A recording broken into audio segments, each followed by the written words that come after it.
ഹൗസിലെ ആകെ കലപിലയാണ് കേട്ടോ. രേണുവിനെ സെപ്റ്റിക് ടാങ്ക് എന്ന് അക്ബർ വിളിച്ചത് ആ വിഷയം തന്നെയാണ് ഇപ്പോഴും കത്തി നിൽക്കുന്നത്. അപ്പോ രേണു പറയുന്നത് നമ്മുടെ ഷാനവാസിനോടായിട്ടാണ്. ഷാനവാസ് പറയുന്നുണ്ട്, ഷാനവാസ് അതിന് എന്തൊക്കെയോ എക്സ്ക്യൂസ് ഒക്കെ പറയുന്നുണ്ട്, പക്ഷെ രേണു വിട്ടുകൊടുക്കുന്നില്ല കേട്ടോ. രേണു പറയുന്നത് ഇതാണ്, ഞാൻ എങ്ങനെ വിളിച്ചു, അങ്ങനെ ഒരിക്കലും വിളിക്കാൻ പാടില്ലായിരുന്നു.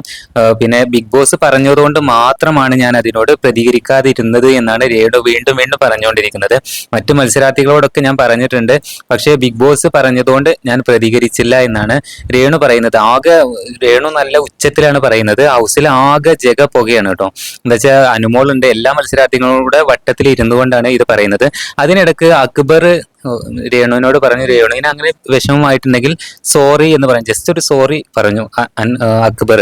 പക്ഷേ നമ്മുടെ രേണു അത് ആക്സെപ്റ്റ് ചെയ്യണില്ല. രേണു എനിക്ക് ആ സോറി വേണ്ട എന്നാണ് പറയുന്നത്. അപ്പോഴും നമ്മുടെ അക്ബർ പറയുന്നത് രേണുവിന് ആ സോറി വേണ്ടെങ്കിൽ ഞാൻ തിരിച്ചെടുത്തു എന്ന് പറയുന്നുണ്ട്.